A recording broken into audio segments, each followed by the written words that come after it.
जो इंसान सिर्फ एक पेंटिंग पर 3,600 करोड़ खर्च कर दे वो क्या चीज़ होगा, इसका अंदाज़ा अब लगा सकते हैं।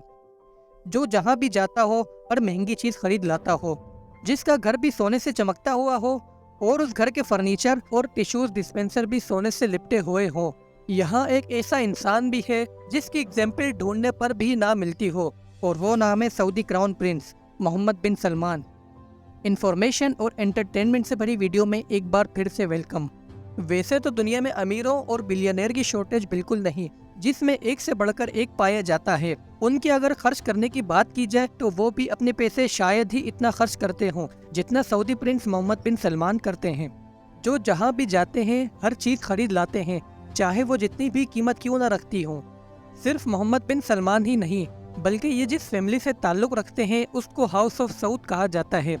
ये दुनिया की सबसे ज़्यादा रिचेस्ट फैमिली है और अमीर भी इतनी, अगर इनके आगे इस वक्त के टॉप 12 बिलियनर की टोटल इनकम को अगर एक जगह जमा कर लें तो फिर भी ये हाउस ऑफ सऊद से कम ही होगी। सिर्फ इतना ही नहीं, अगर इसके आगे ब्रिटिश रॉयल फैमिली को 16 दफ़ा जमा कर लें तो तब भी ये हाउस ऑफ सऊद तक नहीं पहुंच सकती। ये फैमिली ना मिलियनर है और ना ही बिलियनर, बल्कि ये फैमिली पूरे 1.4 ट्रिलियन डॉलर की मालिक है, जिसकी बात अगर रुपयों में की जाए तो ये 112 ट्रिलियन बनते हैं। इस फैमिली के सबसे पावरफुल इंसान किंग सलमान है, जो सऊदी अरेबिया के किंग भी हैं, और मोहम्मद बिन सलमान इनके बेटे हैं, जो सऊदीया के क्राउन प्रिंस हैं। मोहम्मद बिन सलमान इस वक्त सऊदीया के किंग तो नहीं, लेकिन वो किंग से कम भी नहीं हैं, क्योंकि वो अपने फादर के लिए पूरे सऊदीया को चलाते हैं और ज़्यादातर फैसले खुद ही लेते हैं। और किंग सलमान के बाद फ्यूचर के सऊदी किंग भी यही होंगे। लेकिन एक सवाल ये आता है कि आखिर इस फैमिली के पास इतना पैसा आया तो आया कहाँ से, जबकि दुनिया की बड़ी इकोनॉमी चाइना, अमेरिका और ब्रिटेन है, और दुनिया की बड़ी से बड़ी कंपनीज भी इन्हीं के पास हैं। लेकिन फिर भी इन सारे कंट्रीज में बिलियनर और बड़े से बड़े बिजनेस टाइकून तो मौजूद हैं, लेकिन ट्रिलियनर फैमिली एक भी नहीं। ऐसा क्यों? जबकि सऊदीया, जो आज से पहले एक डेजर्ट हुआ करता था, और आज सऊदीया और उसकी रॉयल फैमिली इतनी अमीर हो गई कि इनके आगे बड़े से बड़े बिलियनर भी ब्लैक एंड वाइट पिक्चर लगते हैं। आखिर क्यों? इसका जवाब बहुत ही सिंपल है, क्योंकि सऊदीया के पास वो चीज़ है जो इस वक्त दुनिया की बहुत बड़ी ज़रूरत है, और वो है क्रूड ऑयल, जिसने सिर्फ 75 साल के अंदर सऊदीया को इतना ज़्यादा चेंज कर दिया और इसको इतना ज़्यादा अमीर बना दिया। क्योंकि सऊदीया के पास इतने ज़्यादा ऑयल के रिजर्व्स हैं, जो दुनिया का टॉप क्रूड ऑयल एक्सपोर्टर कहलाता है। क्योंकि सऊदी रॉयल के पास Saudi Aramco petroleum refinery company है, जो दुनिया की मोस्ट वैल्यूएबल कंपनी कहलाती है। इसकी market capitalization Amazon, Facebook, Tesla और गूगल पेरेंट अल्फाबेट्स इन सबसे ज़्यादा है, और इसी ने सऊदी अरेबिया और हाउस ऑफ सऊद को इतना रिचेस्ट बनाया। आज हम आपको बताएंगे Saudi crown prince Mohammed bin Salman अपने बिलियंस कैसे खर्च करते हैं। चाहे वो सुपर यॉट हो या प्राइवेट जेट या सिर्फ पेंटिंग ही क्यों ना हो, मोहम्मद बिन सलमान को अगर कोई चीज़ पसंद आ जाए तो वो इसको लिए बिना पीछे नहीं हटते। चाहे वो कितनी भी कीमत रखती हो, वो अपने मिलियंस ऑफ डॉलर्स खर्च कर देते हैं। एक दफ़ा जब प्रिंस अपनी वेकेशन मनाने फ्रांस गए, लेकिन जब उनकी नज़र इस 439 फुट लंबी यॉट पर पड़ी तो ये इन्हें इतनी पसंद आई, जिस पर उन्होंने फ़ौरन से 500 मिलियन डॉलर कीमत लगा दी। ये कीमत सुनने के बाद इसका ओनर ये यॉट मोहम्मद बिन सलमान को देने पर मजबूर हो गया। इसको अगर रुपयों में कहा जाए तो ये 4,000 करोड़ या 13,500 करोड़ बनते हैं, जिसका नाम सीरिन है। और इस यॉट को सिर्फ यॉट कहना गलत होगा, क्योंकि ये यॉट नहीं बल्कि समंदर पर तैरता हुआ लग्जरी होटल है, जिसमें multiple swimming pools, hot tubs, helipads, एक जिम, पियानो रूम और एक मूवी थिएटर भी है। अब आपको अंदाज़ा हो गया होगा इसको सिर्फ यॉट कहना क्यों गलत होगा। मोहम्मद बिन सलमान ने सिर्फ एक यॉट पर ब्रेक नहीं लगाया, बल्कि एक और यॉट खरीद डाली, जिसका नाम पेगासस 8 है। प्रिंस ने ये यॉट 60 मिलियन डॉलर की खरीदी, जो 480 करोड़ बनते हैं, जिसमें 6 केबिन्स, एक सिनेमा, जिम, एक पार्टी डेक, एक डांस फ्लोर। एक और दफ़ा मोहम्मद बिन सलमान फ्रांस के प्रेसिडेंट से मीटिंग के लिए गए, और जिस जगह उन्होंने स्टे किया वो जगह शाही जगह से बिल्कुल कम नहीं थी, जो 7,000 स्क्वायर मीटर पर बनी हुई थी, जिसका नाम चेटू लुइस 14 है, जो किसी वक्त में फ्रेंच रॉयल फैमिली की जगह हुआ करती थी। और ये जगह मोहम्मद बिन सलमान को पसंद आई, और जो चीज़ प्रिंस को पसंद आ जाए और वो उसको बिना खरीदे जाने दे, ऐसा हो ही नहीं सकता।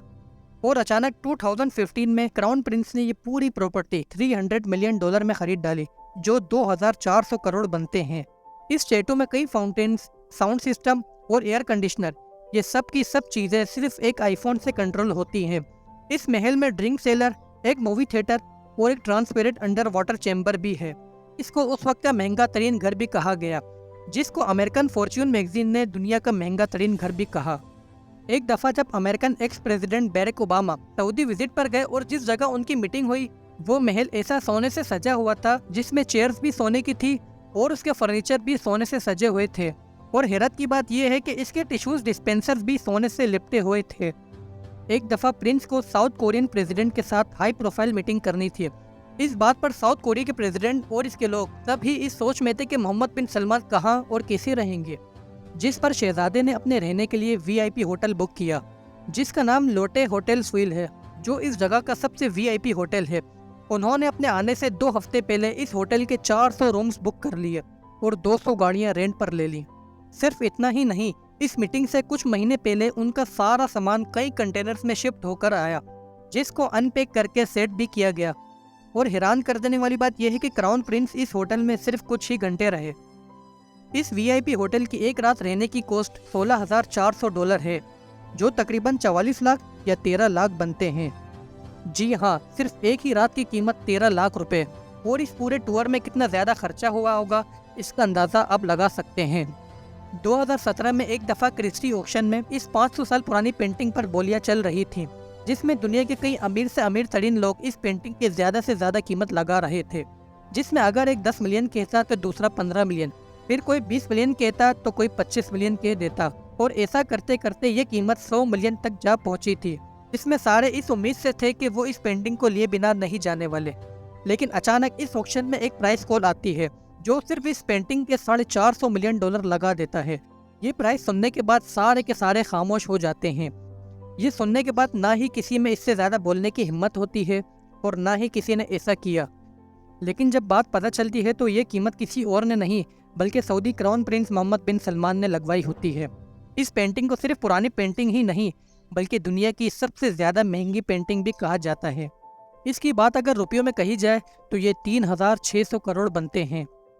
इसके अलावा क्राउन प्रिंस ने English football club Manchester United खरीदने की कोशिश करी, लेकिन ये डील कुछ इश्यूज की वजह से नहीं बन सकी, तो उन्होंने दूसरा बड़ा फुटबॉल क्लब $409 मिलियन में खरीद डाला, जो new castle United football club है, जो 3,272 करोड़ से भी ज़्यादा बनते हैं, जिसकी payment Saudi public investment fund से की गई। मोहम्मद बिन सलमान के इतना ज़्यादा पानी की तरह खर्च करने पर अक्सर लोगों ने क्रिटिसाइज भी किया है कि वो अपना इतना पैसा अननेसेसरी चीज़ों पर क्यों खर्च करते हैं। लेकिन इसके जवाब में उन्होंने एक इंटरव्यू में अपनी पर्सनल लाइफ और इतना ज़्यादा खर्च करने के बारे में ये कहा है, मैं एक गरीब इंसान नहीं बल्कि एक अमीर इंसान हूँ और मैं उस फैमिली से हूँ जो सऊदी अरेबिया के बनने से भी पहले बरसों से हुकूमत कर रही है। उन्होंने ये भी कहा कि मैं अपनी इनकम का 51% हिस्सा चैरिटी पर खर्च करता हूँ और बाकी का 49% खुद पर। उम्मीद है इस वीडियो को आपने ज़रूर एंजॉय किया होगा। वीडियो पसंद आए तो लाइक और शेयर करें। मिलते हैं फिर किसी और दिलचस्प वीडियो में।